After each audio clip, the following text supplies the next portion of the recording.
Good morning, everyone. Vikings SM Lanang Premier welcomes University of Southern Mindanao Kidapawan City Branch for a dine and learn experience here at the restaurant regarding basic food preparation and Cresta cake making.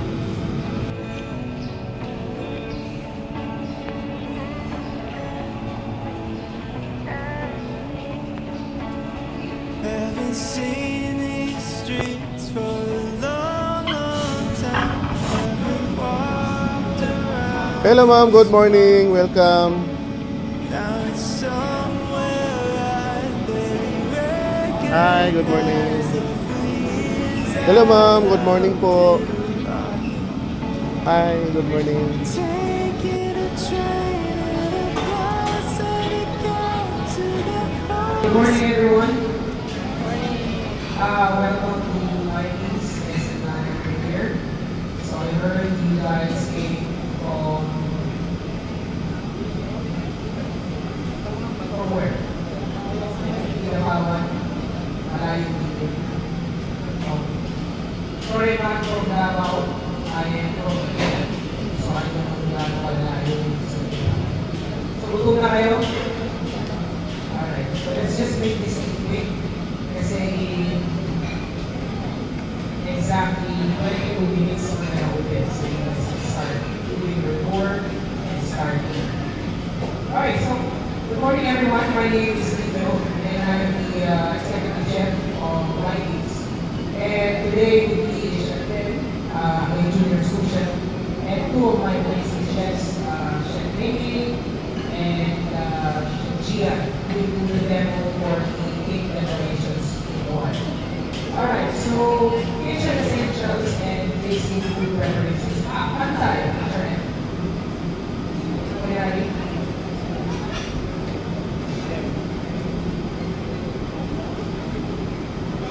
Ano course? Lahat food then.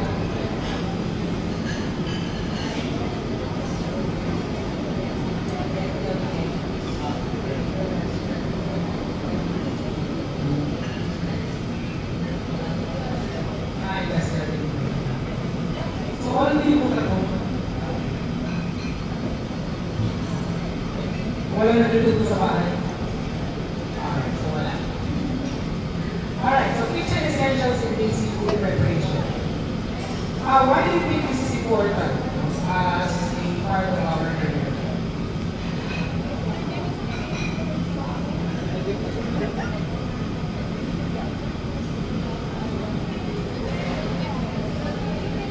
Why do you think this is important as a part of our career? Or as servers? Or as kitchen workers?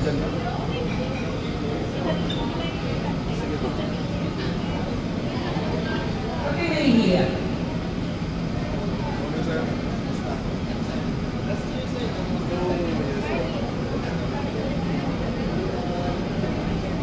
Okay, you know what?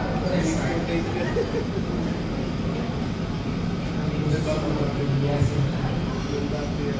Okay, food preparation involves all steps that occur between obtaining raw ingredients and consuming the food. Food presentation is the art of modifying, processing, arranging, or decorating food to enhance its aesthetic appeal.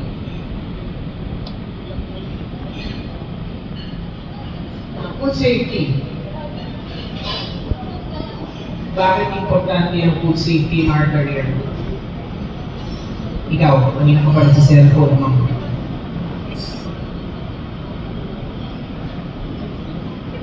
Why is it important to study this as a part of our career? You. To prevent appearance of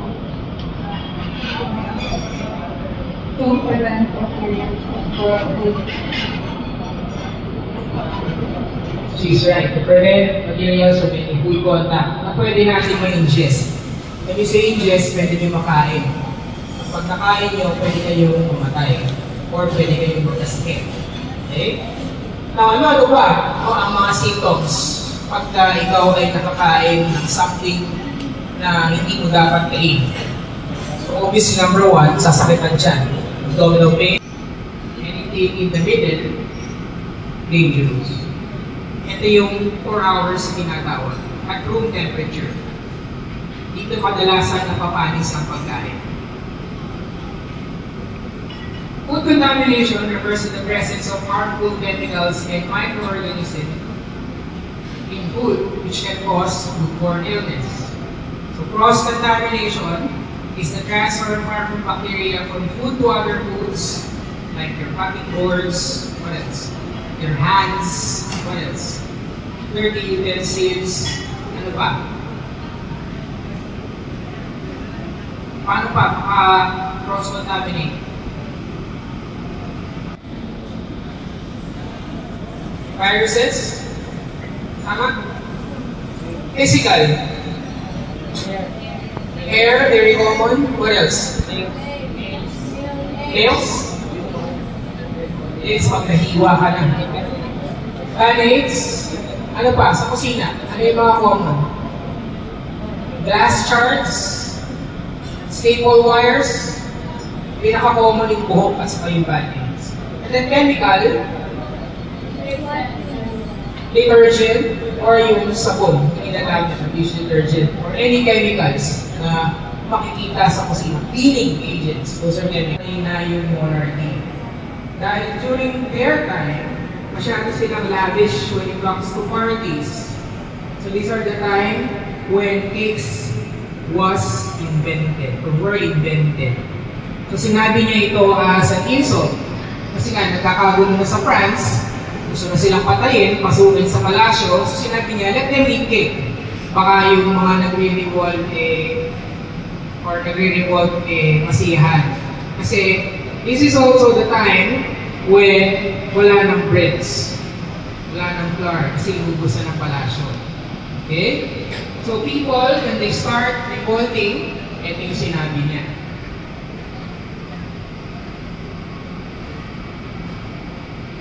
Anong difference ng cake sa bread? Walang ano yung cake.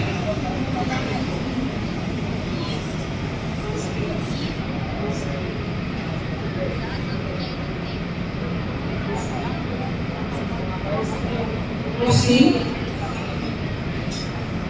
Icing? O walang yeast? Ang cake, may yeast ang cakes? Ang breads, they have yeast. Some breads have frostings. Okay? What makes a cake?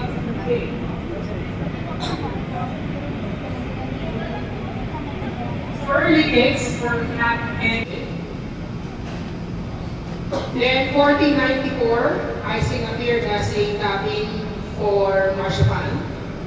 And then 16th century, French chef introduced the first frosted multi-layer cake. Ito rin may layered cake. And then 17th century, cakes were covered in powdered sugar or any other ingredients and then hardened in the oven. 1655, first frosting and icing recipe were created. In 1950s, frosted cupcakes are created.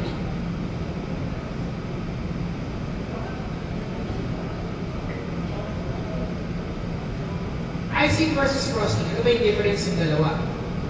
Pag sinabing icing, malabnaw at saka flowing.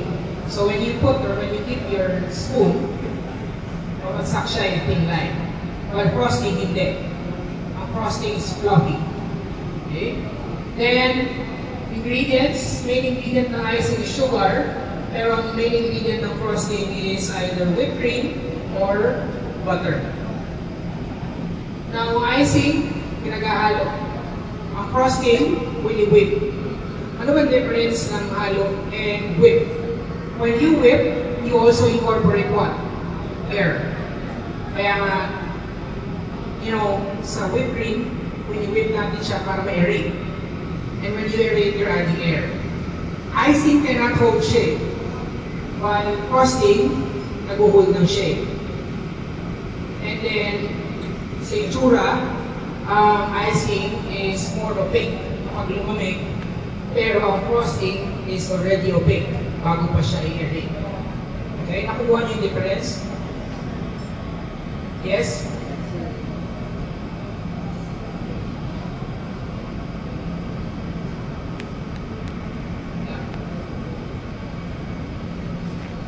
birthday cake, so it's okay, and then moisten with orange syrup or citrus squash.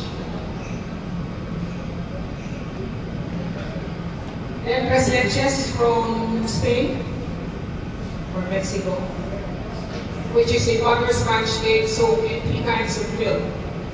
Merong fresh, merong condensed, and topped with whipped cream or meringue or dulce de leche. Then ciambella alla yogurt from Italy, known as an Italian breakfast cake, which is a light spongy cake flavored with lemon zest and yogurt.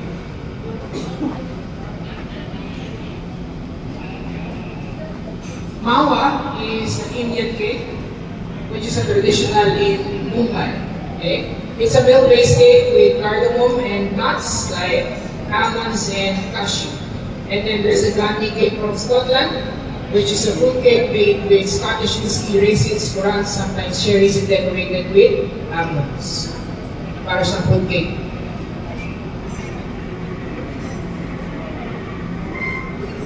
That's it. No questions. So the cake decoration demo will be demoed by Chef Mimi and Chef Chia.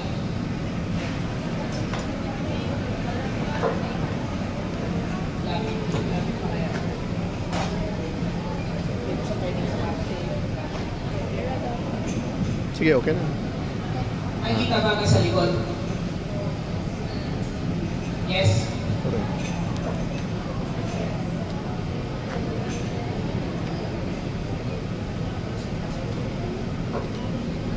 So the base for the cake is chocon.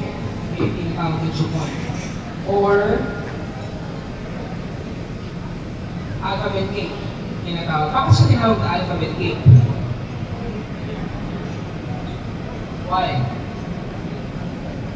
Because itong klase ng cake na to is very dense and it's very versatile. So tinawag siyang alphabet cake kasi you can form these cakes as the letters of the alphabet. Kaya ba nakikita niyo sa mga Instagram ngayon na letters tapos i-display nila ng cream for birthday cakes? So ito based on chocon. So Chef Mimi is applying a citrus wash, which is basically made of orange, lemon, and cinnamon bark, with simple syrup. So why do we add egg wash to any sponge cake? Obviously to moisten it. Okay. Then she's applying a salted caramel as filling. So Chef, you're making 4 layers, right?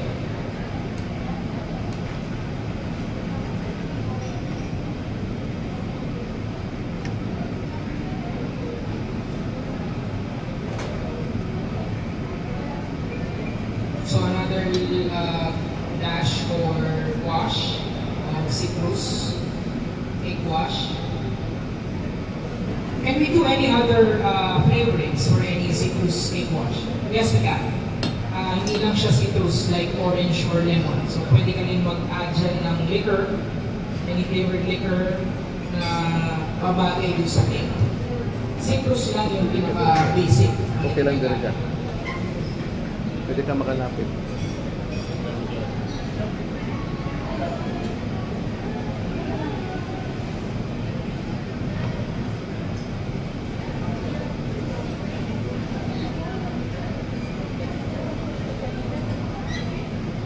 So another layer of salted caramel.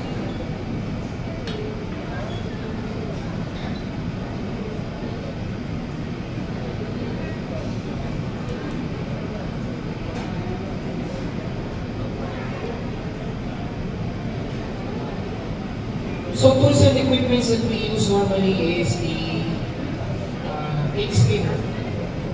Tapos, of course, the cake spinner actually silicone. And then, a palette knife. Palette knife yung pinag-i-spread niya ng salted caramel.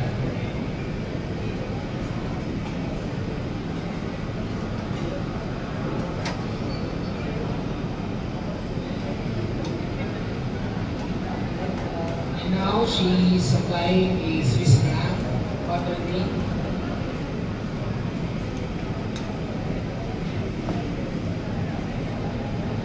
That's just plain vanilla.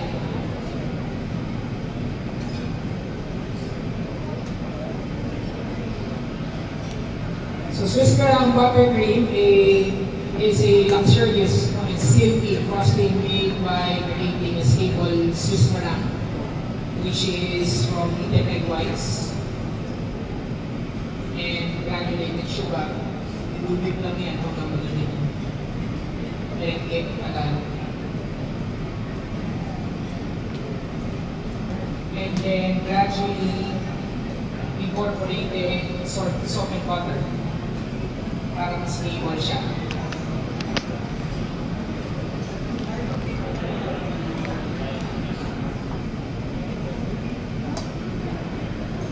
Now, yung Swiss Merengue is just a base. Can we add any other ingredient to Swiss Merengue? Yes, you can. Pwede ka maglagay ng chocolate dyan, melted chocolate, pwede rin flavor, pwede glitter.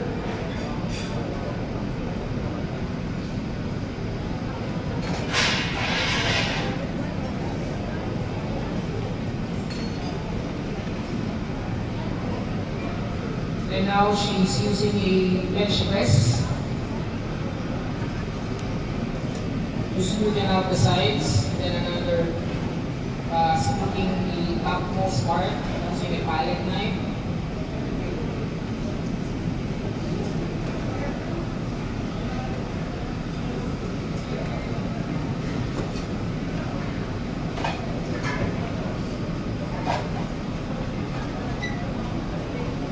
Then she's using a cake comb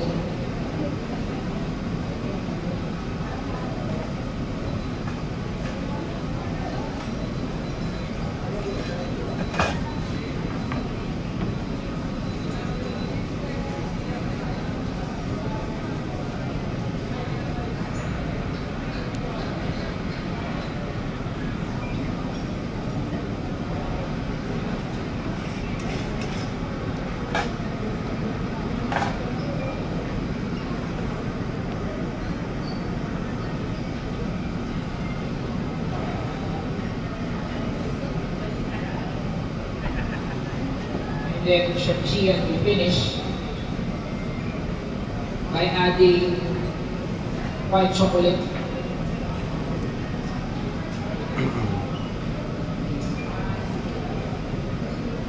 shavings,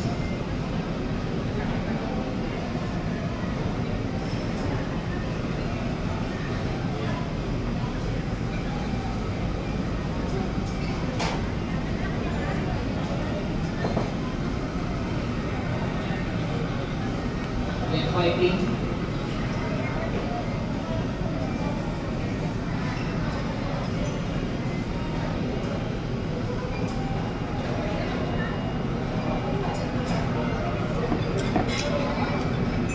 maraschino cherries,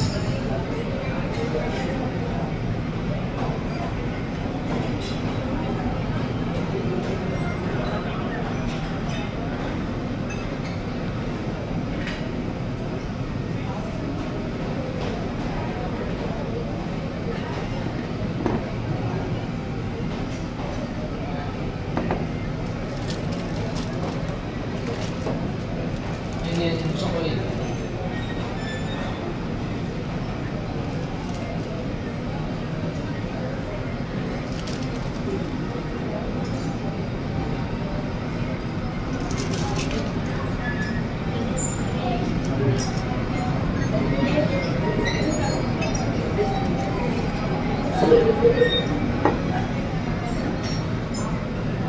And then meat leaves as finishing touches.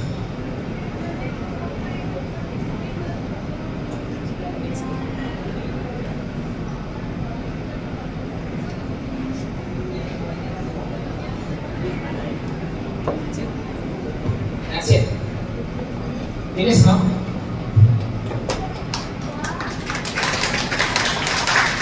Alright, so this cake is for you guys. You can shoot. Instructors, yung instructors. Paki-ano na lang po yung cake. Sir? Sir? Divide ka ng maliliit na para lahat. Hindi ako have any questions? Questions? None. Okay. So thank you once again.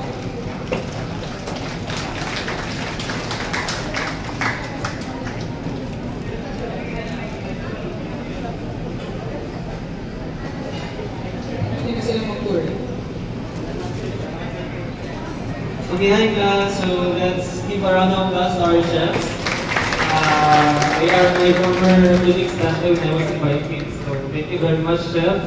So bilang natong dugayon pa, so each table is na yung mga nakabutang na section. Then 5 na lang. So there is straight, is the FBSD 2B. Straight din na siya. 30, ito kayo mga category likuran. Dito sa tumoy is na ay 10 kalipuranan for VIP 2A. Then, itong next na long table is for VIP 2A.